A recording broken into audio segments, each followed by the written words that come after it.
அன்பு நெஞ்சங்களே, இறைவன் நமக்கு தந்த புதிய நாளிலே இறைவனுக்கு நன்றி கூறி இறை வார்த்தையால் நம் வாழ்வை பயனுள்ளதாக மாற்றுவோம். இறைவன் நம் அனைவரை நிறைவாக ஆசீர்வதித்து பாதுகாத்து வழிநடத்துவாராக. இன்றைய நற்செய்தி வாசக சிந்தனை உணவு வேண்டல். யோவான் நற்செய்தி நூல் பிரிவு 6 இறை சொற்றொடர்கள் 22 முதல் 29 முடிய.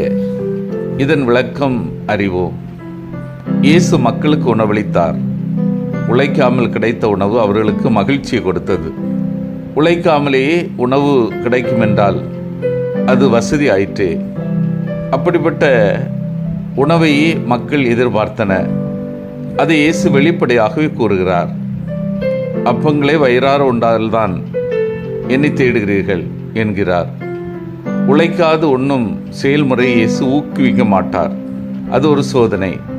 பாலைநிலத்தில் இயேசுக்கு வந்த முதல் சோதனை போன்றது. கற்களிலிருந்து அப்பம் கிடைத்துவிட்டால் உழைக்க தேவையில்லையே, உழைக்காமல் உண்ணலாமே.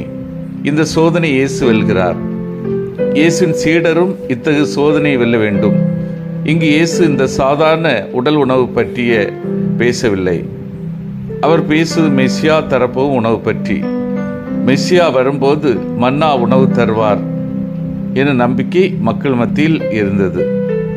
மன்னா என்னும் கருவூலம் மேலிருந்து மீண்டும் இறங்கும், அதனை மக்கள் அக்காலத்தில் உண்பர் என்று 2 பாரோக் 29:8 எழுதப்பட்டுள்ளது.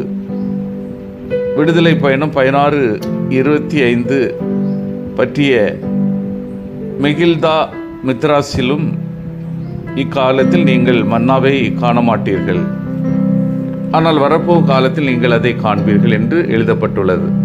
சபை உரையாளர் 1:9 பற்றிய ராபா மித்ராஸிலும் முதல் மீட்ப வானிலிருந்து மன்னாவை பொழிய செய்தது போல பிற்கால மீட்பரும் மன்னா பொழிய செய்வர் என்று குறிப்பிடப்பட்டுள்ளது.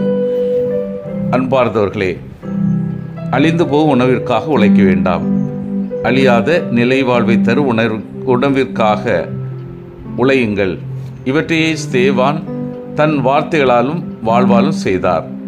ஆனால் பொறாமையினால் அவரை கொன்றார்கள். திருத்துவர்கள் அழியா உணவாகிய இறை வார்த்தையை நற்செய்தியாக அறிவித்தார்கள். அவர்களும் கொல்லப்பட்டார்கள்.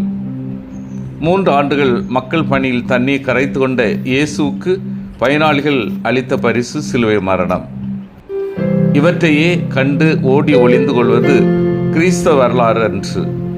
மாறாக சிலுவைகளை சிம்ம சொப்பனமாகவும் சிகரமாகவும் வைத்து வாழ்வதுதான் உண்மையான கிறிஸ்தவ வாழ்வு ஆகும்.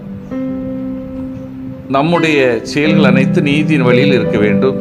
அதற்கான பரிசு எதுவானாலும் ஏற்று மக்கள் மாண்புற வாழ்வது சிறப்பானதாகும். சிந்தித்து தியானித்து செயல்படுவோம். அழியாத வாழ்வுதரும் உணவுக்காக ஒவ்வொரு நாளும் நான் உழைக்கின்றேனா? உழைத்து வாழ்வில் முன்னேறும் மனநிலை என்னிடம் உள்ளதா? என்னுடைய செயல்கள் எல்லாம் இறைவனுக்கு விருப்பமானதாக உள்ளதா? மன்றாடுவோம். வல்லமை மிக்க இறைவா, நாங்கள் அனைவரும் அழியாத வாழ்வுதரும் உணவுக்காக உழைக்கவும், உழைத்து வாழ்வில் முன்னேறும் மனநிலை வளர்த்து கொள்ளவும், எங்கள் செயல்கள் எல்லாம் உமக்கு பிடித்தமானதாக அமையவும் வரம் தாரும். ஆமீன்.